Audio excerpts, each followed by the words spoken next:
Este é um vídeo sobre narrativas de história.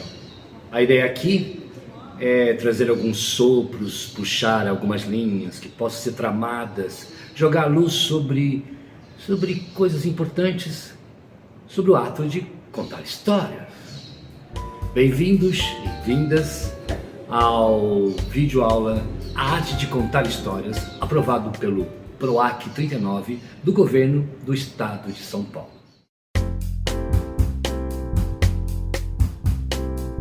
Estou aqui na Livraria 97, que é o lugar ideal para se falar sobre contar histórias, que é um ato que valoriza a literatura. E claro, vamos lembrar, a literatura é uma das nossas maiores riquezas. Bom, eu sou o Tom, eu sou da companhia Bicicletas Voadoras, eu conto histórias há milhares de anos e nos últimos 20 anos, particularmente, eu conto histórias quinzenalmente na Escola Carandá. E lá eu faço da história o ponto de partida para um processo criador. Para começar, eu gostaria de chamar a atenção para o fato de quase tudo nesta vida a gente transforma em histórias. É interessante observar isso, porque as narrativas de histórias são protagonistas do nosso cotidiano. Vou citar aqui uma frase de Jorge La Roça, que fala um pouco sobre essa coisa do cotidiano e as narrativas. O sentido do que somos depende das histórias que contamos e das que contamos de nós mesmos, em particular das construções narrativas das quais cada um de nós é ao mesmo tempo o autor, o narrador e o personagem principal. Vamos imaginar que essa capacidade de transformarmos essas coisas do cotidiano em narrativas é algo muito antigo. Vem desde o tempo das cavernas. Mas o tempo das cavernas é algo impreciso.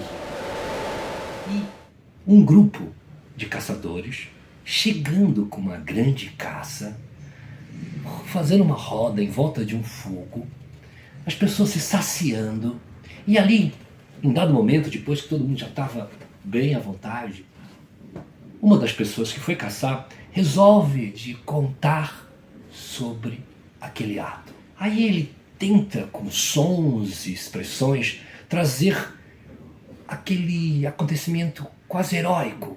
Para aquelas pessoas que estavam ouvindo, aquela narrativa foi algo mágico, sobre um processo que eles não presenciaram, mas eles sentiram. Então ali, na primeira narrativa de história, a gente deu um passo maravilhoso no sentido da cultura. A gente conseguiu simbolizar. E isso foi transformador. Mais até do que pisar na lua. Olhemos com atenção esse acontecimento. Aquele narrador fez com que aquele grupo se identificasse mais com aquela situação e com aquelas pessoas.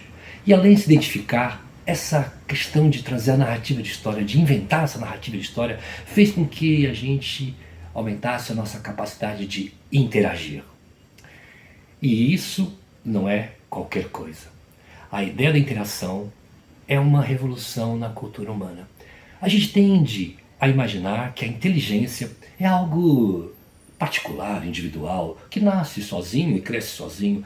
Não tem ideia mais furada que essa. A inteligência se desenvolve na interação humana. Então, ao inventar a narrativa de histórias, a gente conseguiu dar um passo enorme na cultura e fazer com que a gente desenvolvesse nossa inteligência.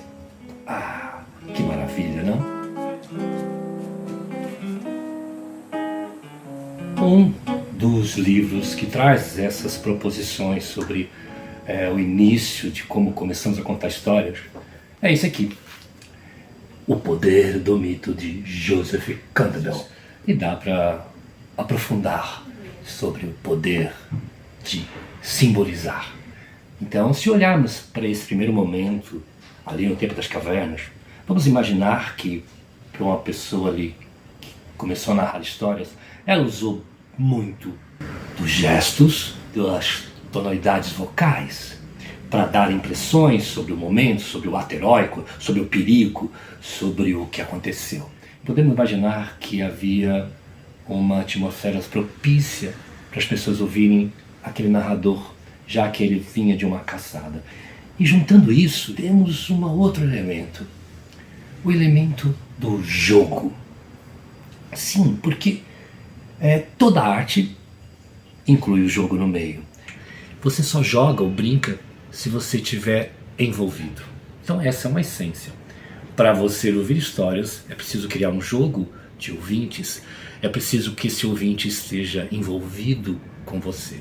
Esses elementos que eu trouxe aqui até agora, esses básicos, são partes desse processo para criar um jogo.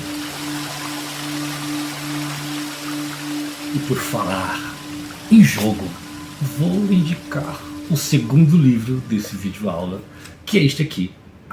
Também está bem usadinho. Chama Homo Ludens, de Johan Huizinga. Aqui nesse livro, ele vai trazer uma pesquisa sobre como o jogo e a brincadeira são substratos, são elementos construtivos da civilização humana. Em tudo. Na fala, na poesia, nas relações. Então, aqui a gente consegue entender melhor essa ideia de como o jogo faz a gente se aproximar, interagir, entender, guardar, rememorar e várias questões. Então fica aqui essa dica. Tendo tudo isso, se você não tiver uma história para contar, então você não tem quase nada. Sim, claro, o repertório é essencial.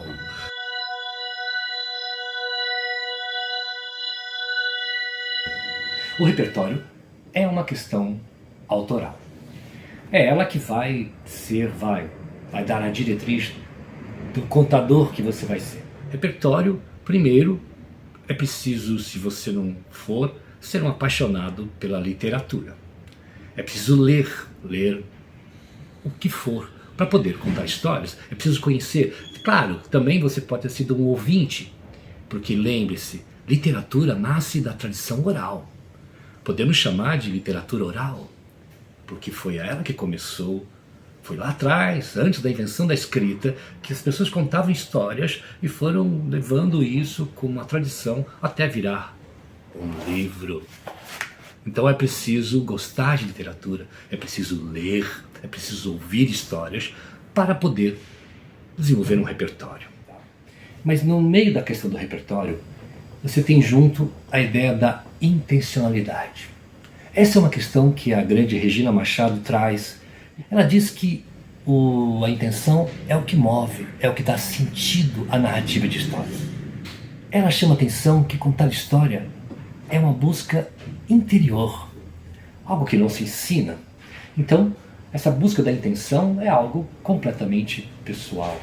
E sem ela, a história pode ser vazia. Você pode falar com bastante força, você pode falar de qualquer jeito, mas sem intenção, o que você pode ter é um grande vazio. E claro, temos a fala. É a fala que vai dar símbolo para a sua história. Então a fala não pode ser dita de qualquer jeito, de qualquer maneira. A fala vai ser uma questão essencial também para você descobrir em você. Claro que tem contadores que falam mais suave, tem contadores que colocam isso de uma maneira mais teatral, mas de qualquer forma você tem que encontrar o seu jeito. E não é um jeito do dia a dia, é um jeito que tem que trazer os sentimentos para fora. É bom lembrar que sentimento é energia. E sem ele transparecer, não há história que dê jeito de entrar nos ouvidos. É preciso transparecer esses sentires que estão lá nos personagens, que estão na história e que estão em você. Porque o contador é aquele que interpreta. E interpretar, gente, é algo não é daqui desse vídeo, mas é fundamento da nossa existência. Todo dia a gente cria e interpreta a vida. E cada vez que você conta uma história, seja ela a mesma história, na real, não será a mesma. Cada dia, realmente, nós somos algo diferente. E cada vez que você conta uma história, você a interpreta muito diferente, dependendo do seu contexto. Então, vamos lá. A palavra, os sentimentos, o pôr para fora, o conjunto dessa obra, a linguagem gestual, o seu olhar, tudo isso, os seus tons de voz, vão ser a interpretação que você vai dar por contar histórias. Contar histórias não é propriamente um teatro, mas é uma arte cênica. E é bom lembrar que atuar não é só o ofício do ator. Não, atuar é o ofício do dia a dia de todo mundo na vida.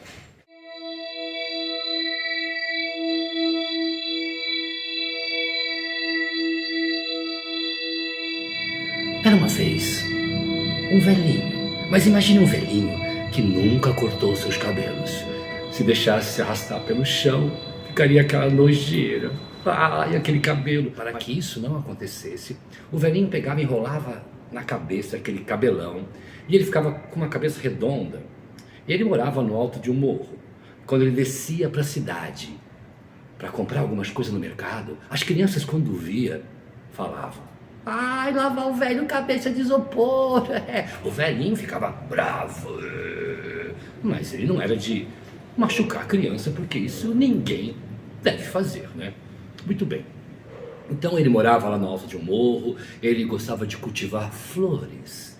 Flores de todas as cores, ele punha flores na roupa, ele punha flores em quadros, ele fazia salada de flores, ele fazia sorvete de flores, que é uma delícia. Sorvete de rosa, para quem nunca experimentou, é muito bom.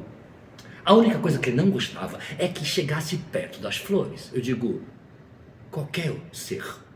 Por exemplo, uma formiguinha andava perto da flor, ele ia lá e... Uma abelhinha, ele ia lá e... Uma joaninha, ele ia lá e... Esmagava os insetos. Um dia, ventava fortemente e 7 borboletas, cada uma de uma cor, voavam lá embaixo. Mas o vento soprou aquelas borboletas lá para o alto do morro. E o que elas viram no alto do morro? O belo jardim do velho. E a hora que elas viram aquele jardim, elas desceram para beber, para beijar a flor, porque borboletas também beijam flores.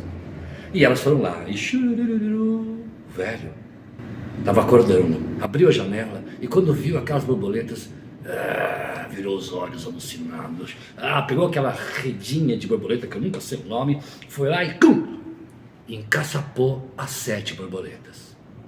Levou ela para dentro, colocou as 7 num bule. Isso. E deixou lá. E pensou, amanhã eu decido o que fazer com vocês. Lá dentro do bule, as borboletas ficaram desesperadas. Umas queriam fugir, outras diziam estar com medo. Mas uma delas falou assim, não, vamos fugir daqui, não podemos ficar aqui, esse velho vai aprontar com a gente. E ela tentou sair pelo bico, mas não dava, porque as asas não passavam. E aí ela tentou por cima e viu que tinha uma flechinha na tampa do bule. E ela falou para as outras, vamos meninas, vamos. As que estavam querendo quase fugir perderam a coragem, as outras também. E as outras 6 ficaram. E essa, a borboleta azul, foi embora. Quando o velho no outro dia abriu o bule, ele contou as borboletas, viu que estava faltando uma. Ele se enfureceu, e fez a maldade maior do mundo, pegou o bule, levou para a cozinha, encheu ele de água, acendeu o fogão, fez chá de borboleta. Que horror, que horrível isso. E depois ele abriu a janela e o que ele viu no jardim? A borboleta azul. Ela tinha fugido, mas a hora que ela viu aquele jardim, ela tem um cérebro pequeno, né? Ela foi de novo para lá. E dessa vez o velho saiu da casa dele com uma tesoura, chegou perto da borboleta, segurou ela e cortou suas asas. Agora a borboleta azul não era mais uma borboleta, voltava a ser uma lagarta. Ele levou para dentro, colocou no bule e dessa vez ele colocou uma fita crepe em cima da tampa para que ela não fugisse por cima. E falou, bom, amanhã eu decido o que fazer com você, sua lagartinha, lagartinha. Quando ele ia dormir, o velho, ele desenrolava o cabelo e usava aquele cabelo como um cobertor, de tão grande que era. Aquela lagartinha que tinha ficado no bule tentou de novo sair pela tampa e viu que dessa vez não ia conseguir. Mas tentou pelo bico. E como ela estava sem asa, ela conseguiu sair. Caminhou rapidamente para uma lagarta e chegou até o quarto do velho. Lá, ela achou a tesoura que ele tinha cortado a asa dela, pegou a tesoura, sabe-se lá como ela fez isso, e começou a cortar o cabelo do velho. E passou a noite inteira cortando o cabelo dele. Passou a noite inteira cortando o cabelo dele. Quando chegou de manhã, o velho acordou com um barulho. Pá! Olhou para cima e tinha um buraco no teto da casa dele. Um buraco que dava lá para o céu. Ele pôs a mão na cabeça e viu que estava careca. E ele falou, cadê meu cabelo? Quando ele olhou muito bem lá para o alto, ele viu não uma borboleta azul. Ele viu uma imensa borboleta de asas brancas, feitas com fios de cabelo, voando e indo embora livre, enquanto ele estava lá. E essa é a história, o velho cabeça de isopor.